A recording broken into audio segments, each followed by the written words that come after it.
섬김을 위한 궁핍. 너희를 더욱 사랑할수록 나는 사랑을 덜 받겠느냐.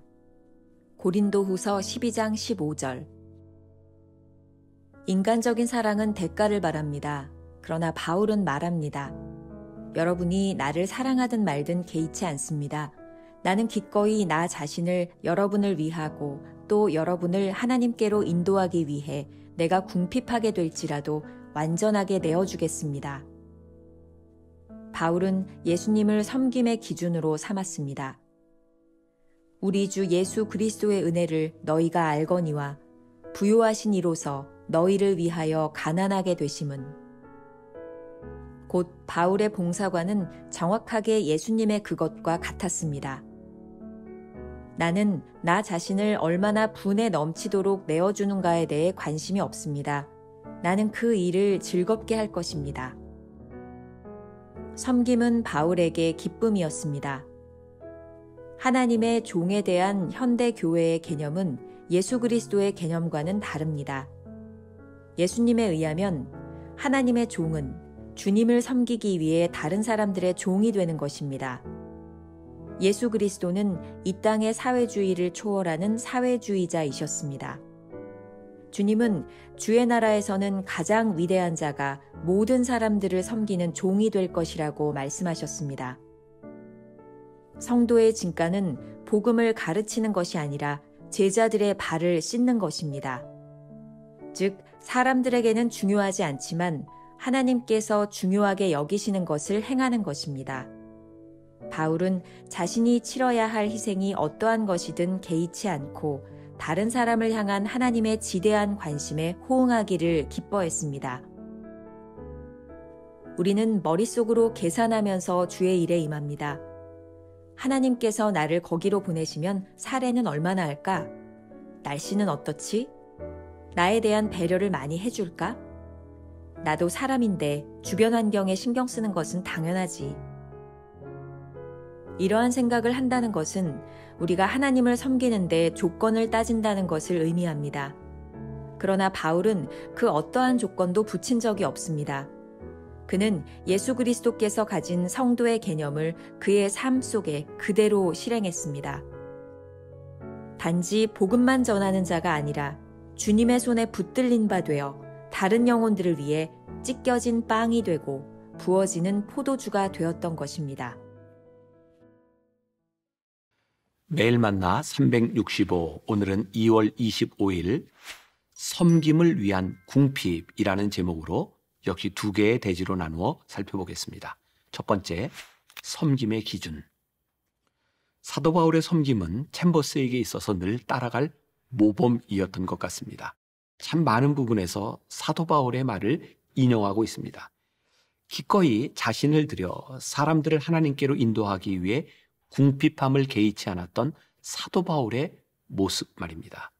그러면 사도 바울은 어떤 기준에서 섬김의 삶을 살았을까요? 고린도후서 8장 9절에 보면 우리 주 예수 그리스도의 은혜를 너희가 알거니와 부요하신 이로써 너희를 위하여 가난하게 되심은 이란 말씀이 있습니다. 이것이 바로 사도 바울의 섬김의 기준입니다. 챔버스의 말입니다. 나는 나 자신을 얼마나 분에 넘치도록 내어주는가에 대한 관심이 없습니다. 나는 그 일을 즐겁게 할 것입니다. 섬김은 바울에게 기쁨이었습니다.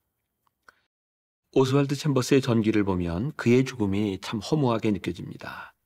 1917년 10월 17일부터 그의 맹장염이 시작되었는데 챔버스는 12일이 지나도록 병원에 가지 않았습니다.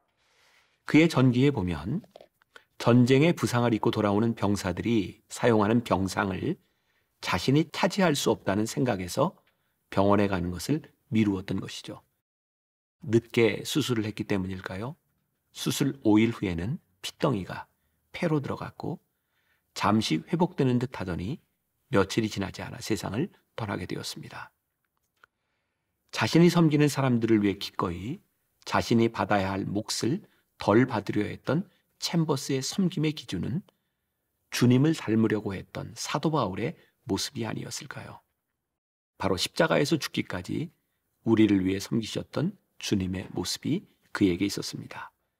그는 기꺼이 찢겨진 빵과 부어지는 포도주가 되었습니다. 오늘날 작은 불이익도 감수하지 못하는 우리가 살고 있는 이 세상에서 그의 섬김이 우리들에게 많은 것을 이야기해 주고 있습니다. 이러한 섬김의 모습을 우리 실생활에 적용해 보면 어떨까요? 혹시 못생긴 과일 전도법이라는 말을 들어보셨나요? 제가 조금 읽어드리겠습니다. 어떤 사람의 이해가 될 텐데, 교회 근처에서 과일 가게를 하는 분이 있었습니다. 인근 교회의 교인들이 가게에 자주 찾아와 전도를 했습니다. 예수 믿을 마음이 전혀 없는 이분에게는 그것이 참 귀찮게 여겨졌습니다. 그런데 한 번은 어떤 교인이 찾아와 전도를 하고는 과일을 사가는데 다른 사람들과는 달리 가장 작은 것, 흠집이 있어 팔기 곤란한 것만 골라가는 것이었습니다. 그 다음 날에는 다른 손님이 와서는 전에 그 교인이 했던 것처럼 똑같이 작고 흠집이 있는 과일들을 골랐습니다. 여러 날 이런 일이 반복되었습니다. 하루는 과일 가게 주인이 자기도 모르게 당신도 저 교회 교인이에요? 라고 물었습니다. 손님이 빙그레 웃으며 고개를 끄덕이는 모습을 보고는 과일 가게 주인이 다음 주일부터 자기 발로 교회를 찾게 됩니다. 적용해 볼까요? 섬김은 한 생명이라도 더 얻기 위해 스스로 궁핍함을 자처하는 것이죠. 성도의 진정한 섬김은 생명을 얻는 것입니다. 오늘 본문 고린도후서 12장 15절 말씀, 내가 너희 영혼을 위하여 크게 기뻐함으로 재물을 사용하고 또 내 자신까지도 내어주리니 너희를 더욱 사랑할수록 나의 사랑을 덜 받겠느냐. 우리가 기억해야 될 한 줄 노트, 챔버스가 담고 싶었던 종의 모습은 기꺼이 찢겨진 빵과 부어지는 포도주가 되는 것이었습니다. 두 번째, 섬김이란, 예수님이 제자들에게 가르쳐 주신 섬김의 도는 무엇이었나요? 하나님의 나라에서는 가장 위대한 사람이 모든 사람을 섬기는 종이 되어야 한다는 것입니다. 이러한 주님의 생각은 지금 교회에서 말하는 주님의 종과는 완전히 다른 개념이 아닐까요? 다른 사람을 섬김으로 주님의 종이 되어야 하는데 오히려 다른 사람들의 섬김을 받으며 주님의 종이라고 말하고 있으니 말입니다. 챔버스의 말입니다. 성도의 진가는 복음을 가르치는 것이 아니라 제자들의 발을 씻는 것입니다. 즉, 사람들에게는 중요하지 않지만 하나님께서 중요하게 여기시는 것을 행하는 것입니다. 진정한 섬김은 자신이 치러야 하는 희생이 얼마나 큰지, 혹은 다른 사람들에게 어떠한 대우를 받아야 하는지를 생각하는 것이 아니라 다른 사람에 대한 하나님의 관심이 무엇인지를 생각하며 즐거이 자신을 소모하는 것입니다. 여기서 또 챔버스가 계속 이야기하는 그의 표현이 나오고 있습니다. 찢겨진 빵과 부어지는 포도주가 되는 것입니다. 이러한 섬김의 자세는 오스왈드 챔버스의 주님께 인정받는 사역자라고 하는 책에서도 잘 드러나고 있습니다. 제가 읽어드리겠습니다. 사역자는 부수적으로 자신에게 유익이 되고 자신을 발전시킬 수 있는 것이라 할지라도 주님의 손 안에서 찢겨진 빵이 되고 부어진 포도주가 되는 것과 거리가 먼 것이라면 그러한 것들에 얽매여서는 안 된다. 그 이유는 우리가 자신의 영성 개발을 위해 이곳에 있는 것이 아니라 예수 그리스도를 위해 부서지기 위해서 있기 때문이다. 하나님의 관심에 집중할 때 우리는 더 이상 경제적인 것을 고려하는 계산을 하지 않을 것입니다. 기꺼이 궁핍함을 자처할 수 있을 것입니다. 우리가 하나님의 관심에 집중할 때 어떤 대우를 받을 수 있는 상황인지를 고려하지 않을 것입니다. 하나님을 섬기는 데 있어서 어떤 조건도 붙일 필요가 없습니다. 챔버스가 이렇게 다시 이야기합니다. 단지 복음만 전하는 자가 아니라 주님의 손에 붙들린 바 되어 다른 영혼들을 위해 찢겨진 빵과 부어지는 포도주가 될 것입니다.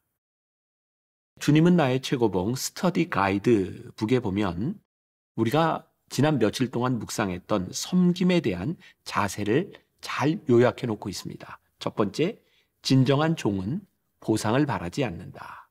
두 번째, 진정한 종은 사랑을 아낌없이 쏟아부으며 즐거워합니다. 자신이 어떤 대가를 치르든 전혀 개의치 않습니다.